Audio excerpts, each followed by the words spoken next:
Assalamualaikum warahmatullahi wabarakatuh.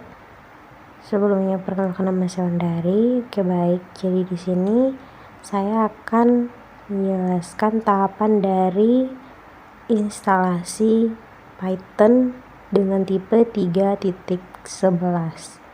Oke, di sini langsung saja masuk halaman pendownloadan Python dengan tipe 3.11. Setelah masuk ke halaman pendownloadan seperti berikut, maka selanjutnya dilanjutkan ke proses pendownloadan dengan mengklik download pada Python 3.11.3. Ini udah proses pendownloadan.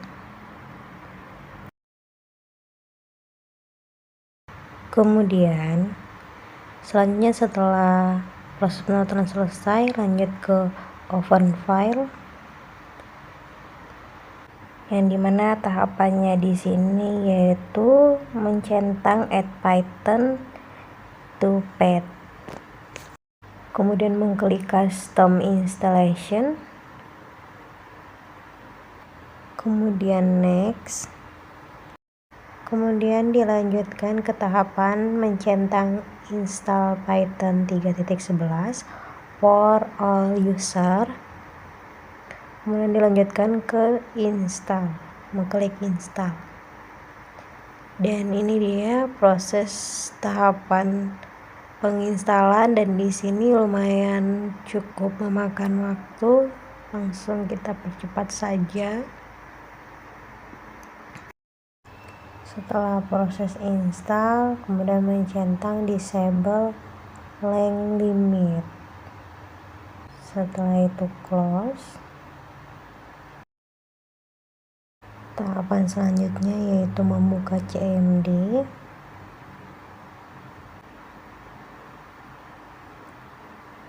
Kemudian ketik wg version.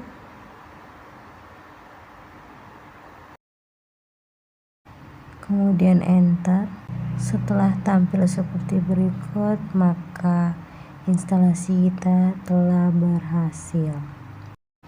Dilanjutkan ke tahapan membuka VS Code.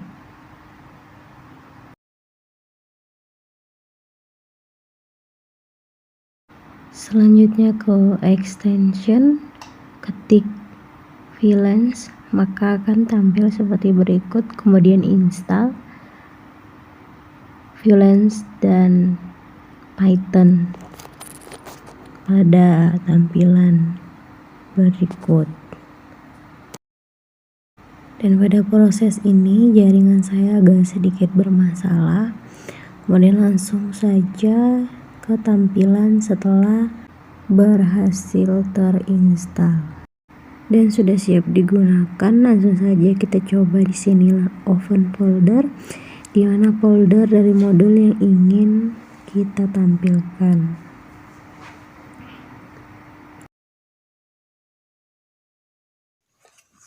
Assalamualaikum warahmatullahi wabarakatuh. Perkenalkan, nama saya Andini Wulandari. Jadi di sini saya akan menjelaskan task 1 modul 1. Nah, di sini ada file test, kemudian ada print test. Yang selanjutnya atau yang file kedua ada multibaris, yang dimana terdapat angka 1 sama dengan 2. Kemudian ada variabel A sama dengan angka 1 plus 4 plus slash 7 plus slash 5, lalu print A. Kemudian ada contoh yang salah, ada angka 1 sama dengan 2, ada variabel A sama dengan angka 1 plus 4 plus 7 plus 5, kemudian ada print A. Adapun file ketiga dengan nama hari, ada Senin, Selasa, Rabu, Kamis, kemudian ada print nama hari. Adapun cara lain bisa juga dengan cara di bawah ini. Yang keempat ada kutip. Di situ ada variabel kutip 1 sama dengan belajar Python. Kutip 2 belajar Python dasar. Kutip 3 sama dengan belajar Python. Kemudian ada siang malam. Selanjutnya ada print kutip 1, print kutip 2, print kutip 3.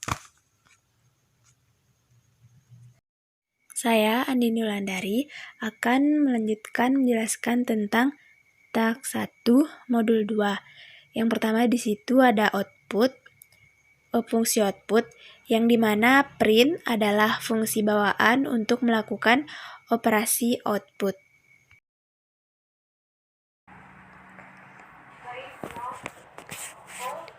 Oke, baik. Jadi kembali lagi dengan saya di sini Wulandari.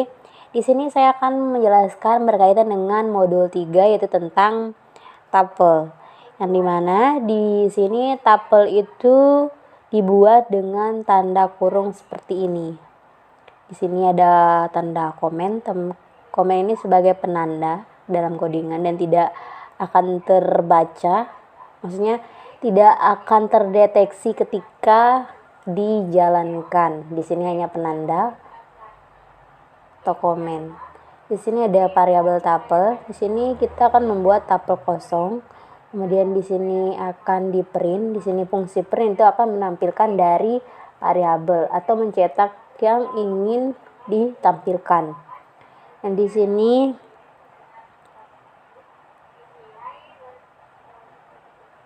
variabel pada tuple ini juga bisa tidak menggunakan kurung seperti contohnya di sini.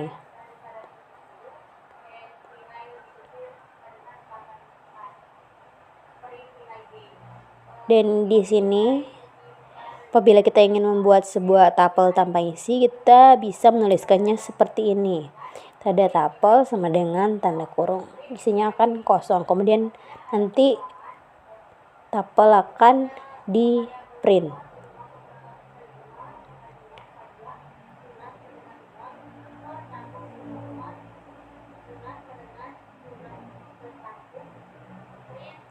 Kemudian selanjutnya di sini ketika ingin membuat tuple yang hanya berisi 1 atau singleton, maka kita harus menambahkan tanda koma di belakangnya.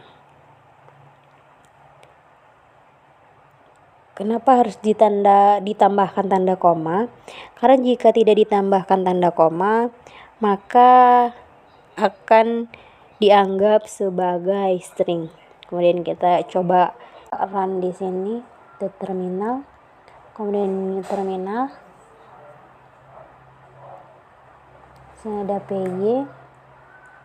Kemudian nama dari file Python di folder yang kita buat itu 001 tuple. Di sini jangan sampai typo, karena typo sedikit pun akan berpengaruh. Kemudian jangan lupa .py, kemudian enter, kita coba jalankan. Nah, di sini ada tuple kosong, kemudian ada tuple dengan 1 isi, kemudian dan selanjutnya dengan masukkan tuple ke anggota yang bersesuaian. Misalnya ada A akan berisi 1, B akan berisi 2, dan C berisi 3. Nah, ini dia. Print A, B, C akan menampilkan 1, 2, 3.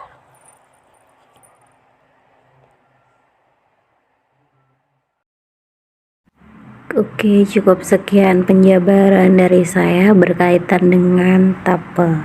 Terima kasih. Baik, bismillahirrahmanirrahim. Assalamualaikum warahmatullahi wabarakatuh. Nama saya Sulastri. Di sini saya akan menjelaskan materi Python 1 modul 4 yaitu teks 1 percabangan. Sebelum masuk ke materi atau ke soalnya, saya akan menjelaskan sedikit terkait percabangan. Nah, yang dimana percabangan itu cara yang digunakan untuk mengambil keputusan jikalau di program tersebut dihadapkan pada kondisi tertentu. Jumlah kondisi bisa 1, 2, ataupun lebih.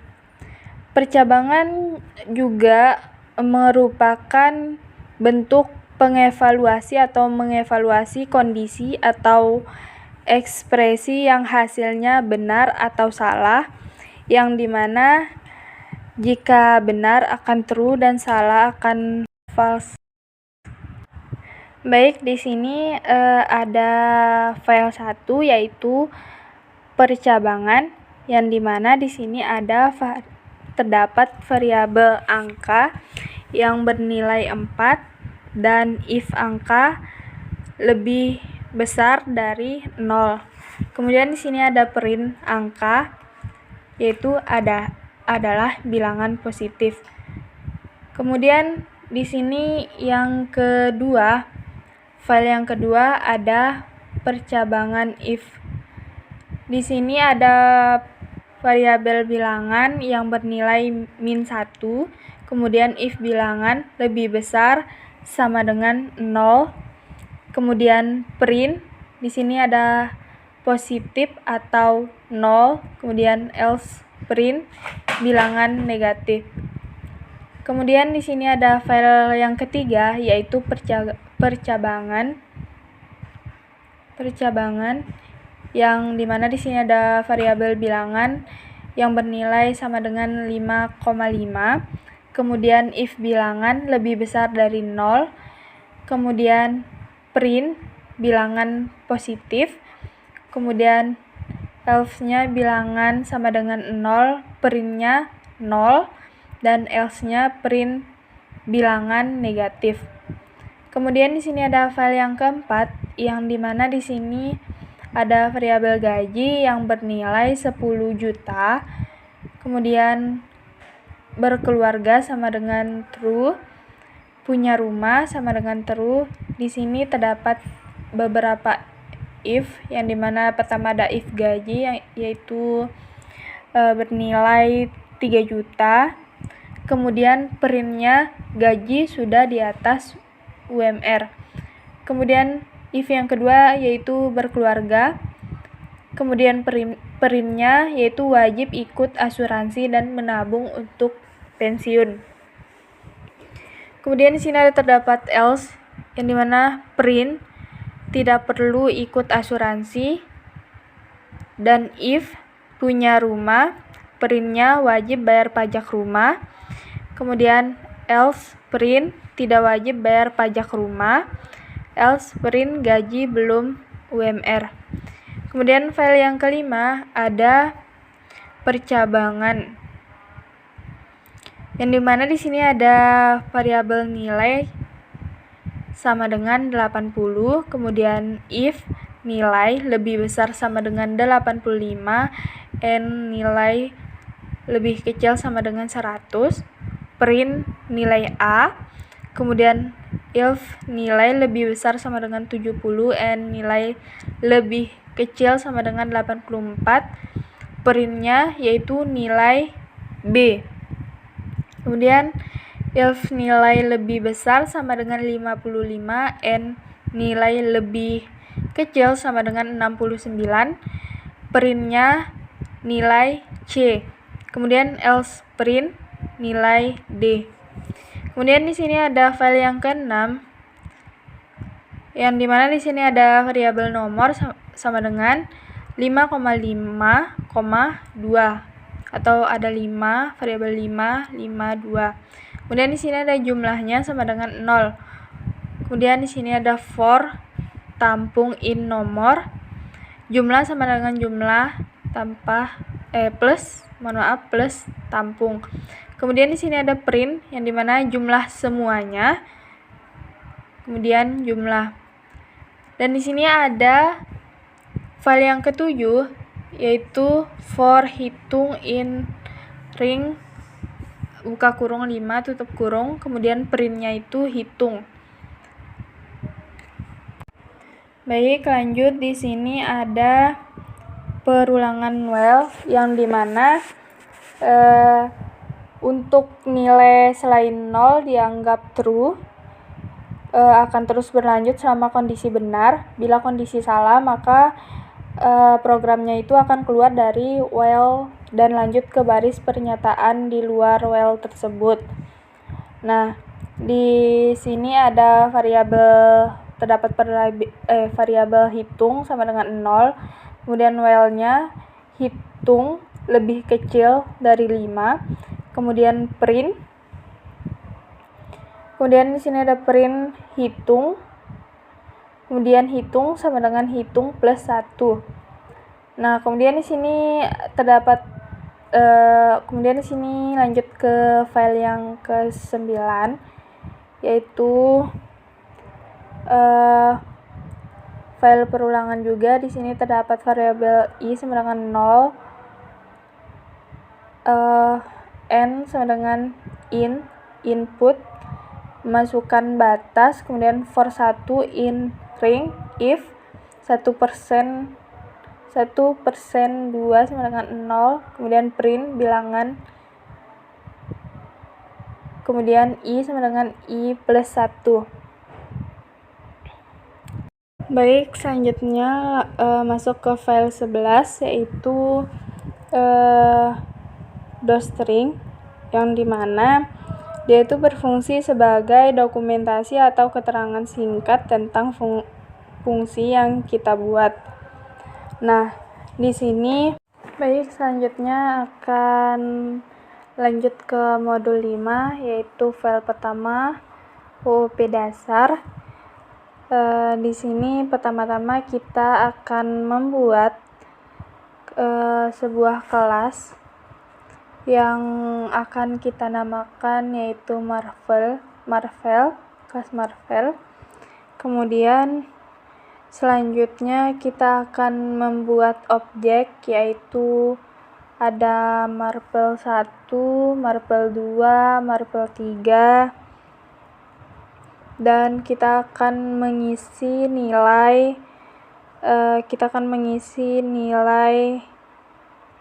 atribut-atributnya, yaitu ada name, kemudian help,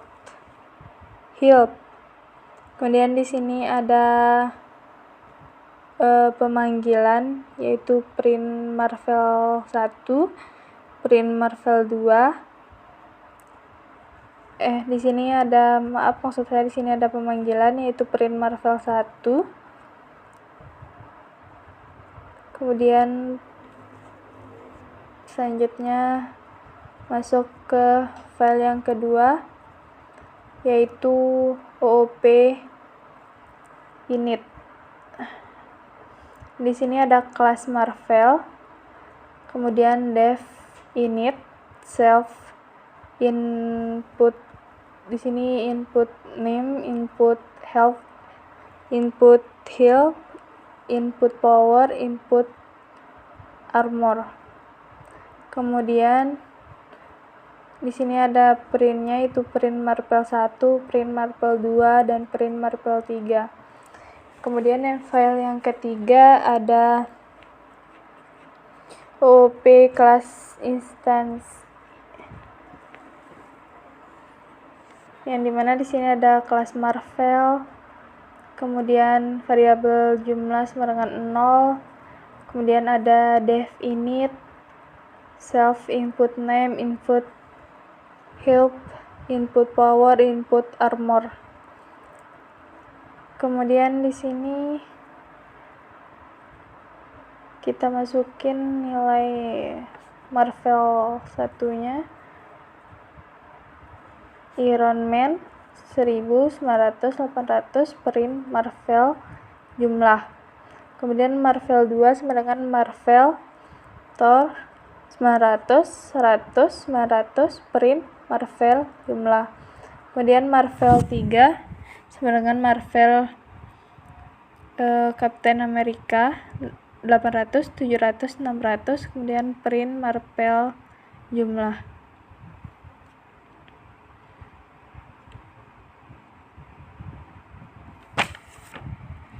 Oke, mungkin sekian dari saya. Terima kasih.